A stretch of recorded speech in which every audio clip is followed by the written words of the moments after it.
People who like to be in a good environment, and there are certain set of people who want to create that good environment. There's no capital, etc. We went to schools and colleges and conducted workshops to get our first money even. Our first customer itself was the Indian Army. So we made a drone in a garage and sold it to to a regiment in the Indian Army. Small amount of money should never be a stoppage of actually doing things. I don't think we focus on competition, to be honest. I think we focus on customers. Hey guys, welcome to Startup Bits. Have you ever wondered that how world is going to be in the future? I mean, definitely it's going to be very high tech. Everything is going to fly on the sky using drones. In this video, we have a very special guest, a CEO and the founder of Skylark Drone. He is Mr. Mughilan, and in this video, we're gonna know that how his journey is. So, without wasting any time, let's get started. So hi Mughilan, thanks for coming here. Let's start with your brief introduction first. Hi everyone, I'm Mughilan from Skylark Drones. We build drone software for various drones out there. We build software for mission planning, fleet planning, mission management and so on, and also drone data analytics. Personally, I've been associated with the drone space for about more than a decade. Right, we used to build drones as part of our college project. That those days it used to be called unmanned aerial vehicles. Now it's called drones. Right, we used to build and participate in a lot of international competitions. That's what got us very excited about this entire technology, and got us curious of whether we can commercialize it and make it as a company of sorts. With great luck and also great people that we have in our team and a bit of perseverance, we managed to come so far. Right, we still have a long way to go. About myself, I finished engineering from RV College of Engineering, Bangalore, and did my masters in Purdue University. More importantly, me and my team were stuck together from college to actually create this company. As we used to know that this drone, right, working on a drone is like a hobby in the college project. I mean, how you motivate yourself at the early age that okay, let's start a company on this. When we are young, we have a youthful exuberance of trying out multiple things. There's no fear of failure. The question was never a why; it was a question of why not. That's mostly defines what most of the things that we do.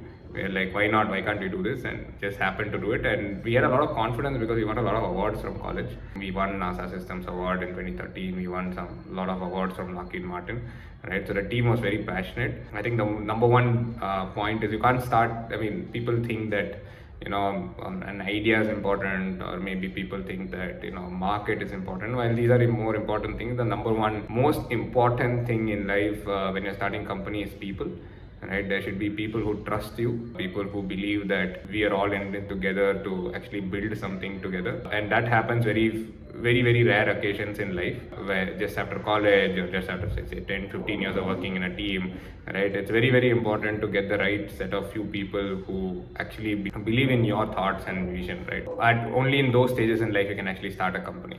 Money actually doesn't matter. So from that standpoint, I think very early on we were blessed with a good team. I think that's what motivated us to start a company. For the college project, you can start from your friends, right? Just create a small group and then participate in the college competitions, right? But creating a company, definitely it's a different thing, right? Then how you picked your initial team members to start this startup? They were all juniors and people who worked with me in the college project itself. I would rather thank their parents, because all of them are very extremely smart, and they could have easily gotten an MNC job, or at least gone to US, but they chose to remain and actually build this out themselves. Right, there are a certain set of people who like to be in a good environment, and there are a certain set of people who want to create that good environment. What was important for us is to create a good environment, and so that people are also participating in the activity of creating a great place and doing great work. So the motivation should start from the fact, and there are people who like that, who rather than going to say a Google or an Apple where the environment is already created, a great fantastic environment, right? That is not too hard, right? What is hard is to create that environment so that everybody can also do that. That was more challenging, and that's the kind of people who really stuck on to us. Initially, have you categorized the people like this is your role, you're gonna handle this marketing stuff, you're gonna handle the hardware thing, the software thing, or a person is having a multiple hats in the beginning? There are responsibilities, roles and responsibilities per se. Right, everybody has a primary role and a responsibility, but at the end of the day, we're all working as a team. What is important is to notice everybody's skills and figure out how good they are in finishing that particular skill. So there are people from our developer team who will be great in Excel, right, or maybe great in Google Sheets. But that particular, amazing work ethic can really help in organizing sales contacts. A sales team might be extremely good in talking to customers, but they might not have the Excel skills to actually do, some of the things, right? So just because that person is in a developer team doesn't mean he can't help these in this particular manner or can't attend these sales calls, right? To recognize people's, individual traits and skill set, motivate them to say that we are all part of the same group, really goes a long way. How this Skylark name, this king? Just a random or what? I mean, to be honest, me and my co-founder still don't know how we ended up at this name. We were not good at naming, right? The only constraint I had was, there should be drones in the name because we were very new, and if there was no drones, there's no way people will recognize us. I wanted an origami logo, bird, and somehow Skylark just stuck with that. So we didn't really plan it. So we were not great at naming. We are still aren't. The only thing we can do is potentially whatever name we create, we can make it famous. And I think this Skylark drone is stuck in everybody's mind, right? It's just to the point that, okay, something happening with the drones, right? You just started this thing, right? Because you won multiple competitions. But when it comes to creating company, what are the challenges you faced initially? I mean, the marketplace was low at that time. What was that? I mean, there were a lot of challenges. I mean, I can't pinpoint on one, right? There's significant amount of challenges that I think we were facing. First of all, we didn't have capital, right? We were setting out our garage. There was no capital, etc. We went to schools and colleges and conducted workshops to get our first money even. Individually, what you realize when you start a company is the fact that your weaknesses show a lot larger than your strengths, because your strengths get done. Your weaknesses are out there. I mean, you fail because of your weaknesses, literally, right? So that's a very humbling experience. All right. So whatever, we didn't know what kind of business we are in, who's the market, who's the customer. We had to discover the market for our drones. We had to discover, regulations wise, drones are banned, right? When we just started, so there were operational challenges. I mean, there's only challenges, to be honest, right? Everywhere there was always, something which was not going right? Individually, if you want to ask me, one of the lessons I learned very early on is it's earning money is a separate skill from spending money wise. You can earn money. A lot of us have the skill of earning money, but we don't have the great skill of spending, investing money the best way possible. So that is a dichotomy which I learned very very early on, right? How to get the best bang for the buck is something which is still I'm learning. I would say it's not easy to get the right amount of money to spend. So I think that is something which I think young entrepreneurs should always know, per se, right? Earning money is a very different skill from spending money. What then I'm curious to know that what was your first product you launched after you're launching your company? What was the first product? So when we started, we were doing everything drones. So our first customer itself was an Indian Army. So we made a drone in a garage and sold it to a regiment in the Indian Army. Right, it was a crazy story, but we did that. That was our first product. But after that, we started moving more towards software, right? So we pivoted into a drone software company. So we don't build hardware anymore. So we started building more drone software, and I mean, the product is out. We have 3 products as part of our platform. Right, we have Spectra, which does drone data analytics. We have drone mission ops, which is for drones for flight planning, mission planning, so on. Right, we have Watchtower, which can help people who want to fly a drone condense all the regulations and rules into a particular map. Now have 3 different software products. But very early on, we built drones and sold some of them. I guess most of us know that these drones we use for delivering the products. But what are the other things that we can do with drones and make our life efficient? There are a lot of things you can do with drones. It's like a flying camera of sorts, right? So essentially, wherever you have a reach problem of sorts. So you are sitting over here in your room, right, and you want to know what's going on, say 10 kilometers away from you. It's a classic reach problem. You're a mine CEO and you don't know. You're sitting in Bombay and your mines are in Orissa, right? You don't know what's happening in the mine, right? So anywhere there's a reach problem, you can start using drones on demand. Start using drones, construction sites, security, surveillance, anything, right? So you have an intelligent computer with a camera which is flying in the air, so it can completely solve your reach problem. The number of use cases are plenty. I would say one of sometimes cell phone towers needs to get inspected, right? Today the people climb up the cell phone tower to inspect it. You can easily fly a drone. Within 5 minutes you'll know what's happening with the cell phone tower or what's happening with a transmission tower. Large societies can have drones for surveillance. You don't need so many security guards. You can just have 3 or 4 drones which keeps monitoring your area at a very cheap cost. I think we can use this thing for surveys also, right? So a lot of surveys. So basically, that's one of our core businesses is doing surveys on mines and solar and utilities and so on, right? So essentially, with drone applications, we can build. We have possibly built how we can estimate volumes out of mines. You can say how much volume is getting excavated from mine every quarter or every month or every day, in fact, right? So you can do a stockpile management. You don't need to go and survey a mine to figure out how much volume is getting excavated. You can just fly a drone and it will tell you. So I can just keep going on multiple use cases, but there are several of them. This Skylark is tie up with a hardware company that we'll create a software and you're gonna create hardware and we both will sell the product. We are not tied up with any company of sorts, right? So we aspire to become somewhat similar to a Microsoft in the drone space, right? How Microsoft has, or how an Android or how a Microsoft Windows have really, can be with any hardware. You don't need a specific hardware, right? You can just, you have a computer, you can just install in Windows software and it works. That's the same philosophy that we're looking at. Right, it need not be any one hardware manufacturer. We don't tie up with one. We're not tied up with any manufacturer. Right, any manufacturer can use our software as their go-to, drone software. So they don't need to build their own software. They can build any software. I mean, they can just load our software and it'll just work. That's the idea. And so is this supported by a government body also?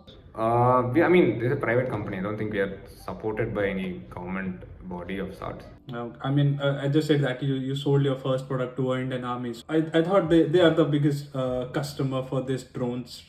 In the defense, yes, they are a big procurement of drones, but we don't manufacture drones, so we don't have government is no longer a customer in terms of defense is not a customer, I would say. Right, we basically work with Ultratech cements. We work with multiple large mining and large cement companies. We work with large solar companies and so on. These all softwares, as you said, 3 categories, right? If I'm not wrong. Yep. The planning and analytics, and the third one is modeling. Third one is mostly on regulations of stuff. So these softwares are purchased by outside India. Yeah, I mean we are selling it to multiple. It's a global product. It's not restricted to India. We are a global company and we will aspire to be in as many geographies as possible. What are the challenges that you are still facing now after being a very long time in this sector? I think growth is definitely one of the bigger challenges. I think there's still a lot of education going on with respect to drones across countries, including India and other places where we are operating. There are still a significant amount of education that is going on. It's still a new tech, right? So it'll as the technology gets more and more mature and more use cases are evolving, their adoption will start rising slowly but steadily. Right, it will take some time.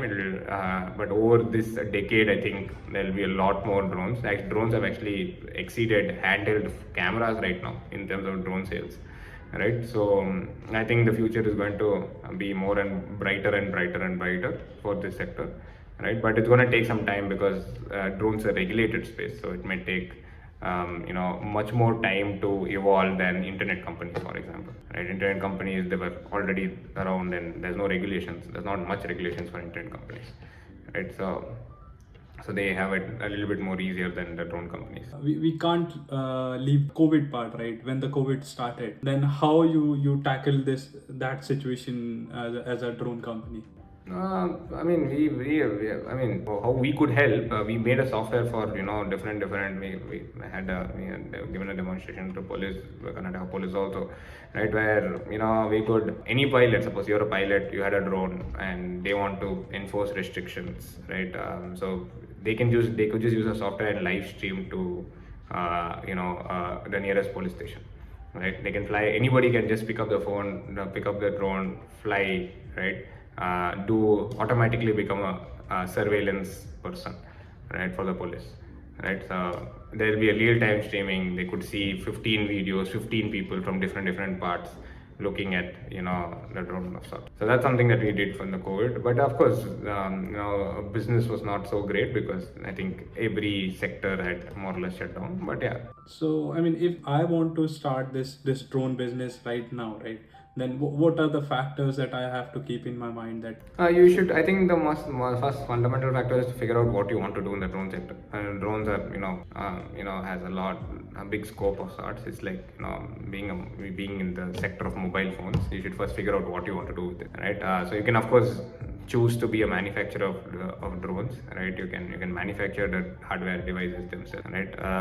Then of course you can be a software provider, something similar to what we are trying to do, build software for different applications and usage application software. Third is of course you can be the service provider. You can just take hardware and take software from third party, and you can offer drones as a service for different customers and use cases. You can possibly go and serve your customers with drone data, right? So there's a lot of service provider things. There's of course now you can think about marketplaces of service providers. You can be an insurance provider for drones. You can possibly be a sub-component manufacturer for building drones. You can start a drone pilot training school, for example, right, or train people on drone flying, right? So there are a lot of opportunities. There's not one or two or three. There's a lot of opportunities. It depends on people's skill set, right, and what they actually want to do, right? The playground is open. Well, there are a lot of business models. Everybody can be successful across different business models. what's your family's reaction when they got to know that, okay, well, I'm going to start this startup with this drone? I'm sure that at that time you were not very clear that, okay, this is what the business is, this is what the marketplace is. The parents definitely thought I was mad, because they didn't anticipate somebody coming back from US and just sit in a garage and start a company without any capital or money, right? But that is typical family fear, I would say, right? Everybody fears, and for their best of their abilities, think about life from their own perspective. From their perspective, I was doing something completely stupid. I could have completely done something different. I don't blame them, of course. And from their life perspective, it made sense, right? From my life perspective, it didn't make sense, right? So that's that, right? So you just have to listen and make your own choices. But that way, nobody forced me to, nobody imposed their own choice on me. So I'm very glad that happened, and I think that is the right way of doing it, right? People can pass a lot of opinions, and parents, family, it can be friends, it can be customers, can have all the opinions, but at the end of the day, it's your decision to take. I mean, how you started getting the funding after delivering your first product, or what? Yeah, so very early on we didn't, have capital. So we used to go to, like I mentioned before, we used to go to schools, colleges, conduct workshops, and actually got our first 3 to 5 lakh rupees in just doing that. It's a fantastic business model. I think everybody can do it. It's you will definitely have something that you can teach children of sorts, or entertain children from school and colleges, right? So if as long as you go there and teach them or entertain them for 3 4 hours, right, you can make 30 to 50,000 rupees per school per day. And if you do that, if you could do that for 3 or 4 schools over 3 months, you will make 3 to 5 lakh rupees. It's not too hard, right? So that's the way we actually got the first initial money. We didn't have money before that. Yeah, everybody in the world has their own unique strong point, right? Some people can just write beautiful essays, for example, right? Some people can just talk very well. Some people, you just have your own particular skill set. You just have to figure out how to easily monetize it, so make the fastest money. Small amount of money should never be a stoppage of actually doing things.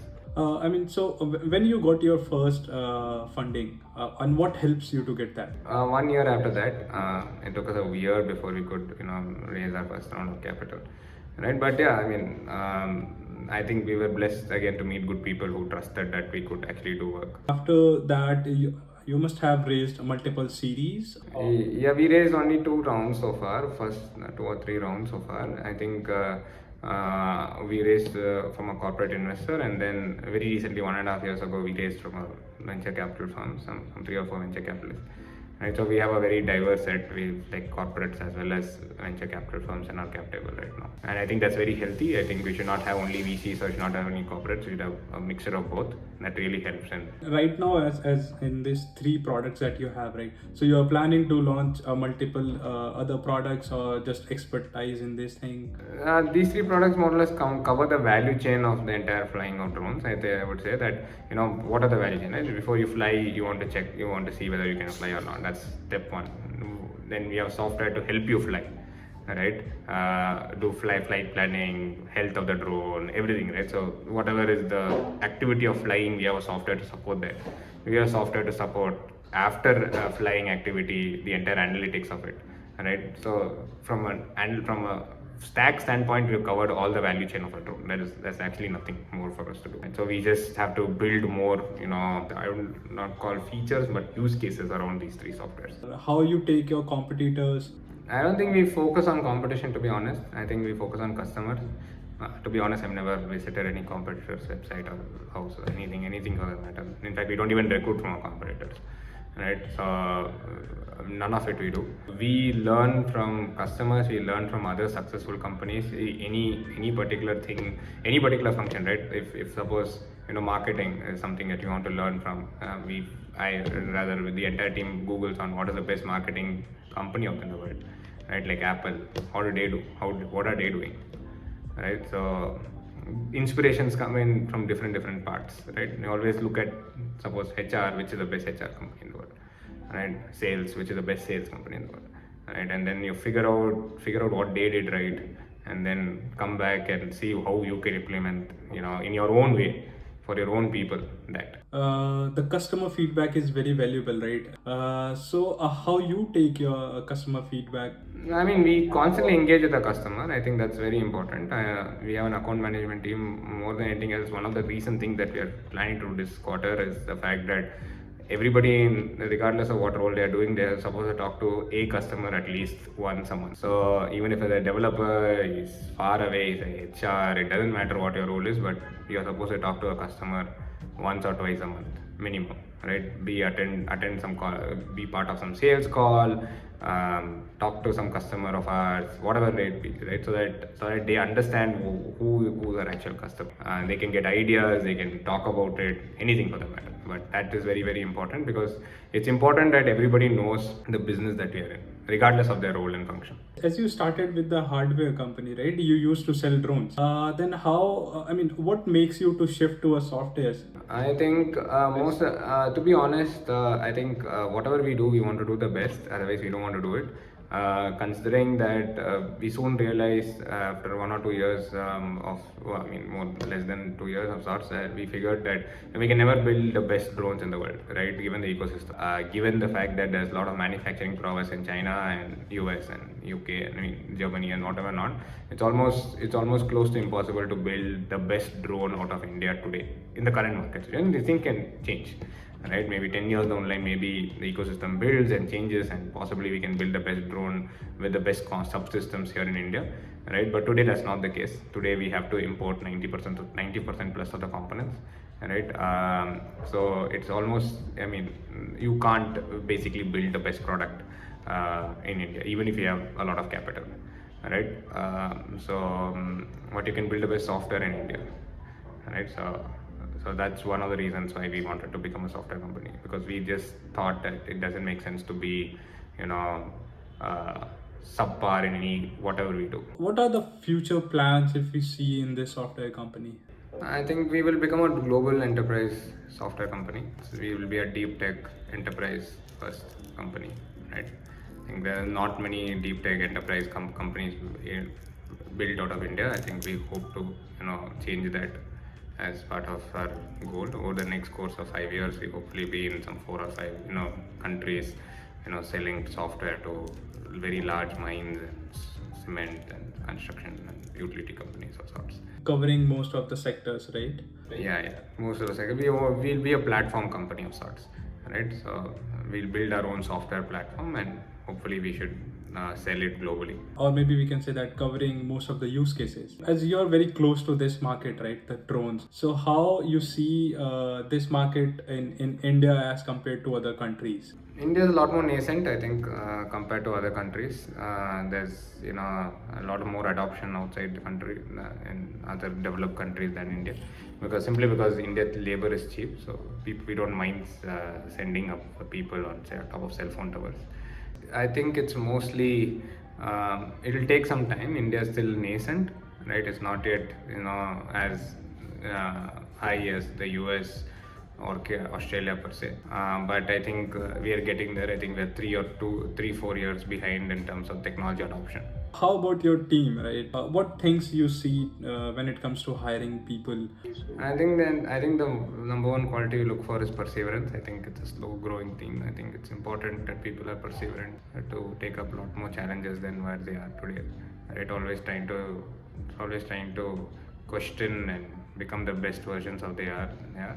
I think that's the number one thing. I don't think we are looking at people who are the most talented, but looking at people who want to do something in life. So any incidents you want to share throughout this journey, throughout the area, a small story which will be funny or something? I think the one which comes to my mind immediately is when me and my co-founder were, actually very early on. I think 3 years, 4 or 6 months into the company types, there was a bomb blast in Bangalore.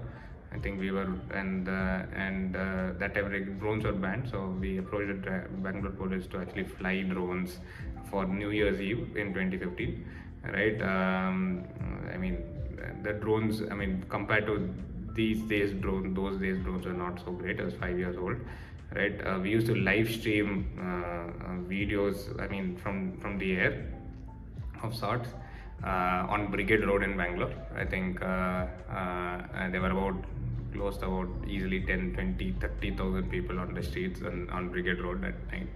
And we had a very cheap drone flying over them, right? So hearts were in our mouths of sorts when there was so much crowd, and the drone falls on there were wires of all these things. If some mishap had happened, we'd have gone to jail, right? So that's the level of risk that we had to take to operate a drone in terms of in that night, New Year's night. I think more than me, my co-founder had a lot of courage to actually. He was handling the drone, and I think very courageous to actually fly a drone in that crowd of sorts, right? And we had to live stream it. So some amount of battery used to be feeding the receiver of sorts, or the transmitter from the drone. So we never knew when the battery will actually run out.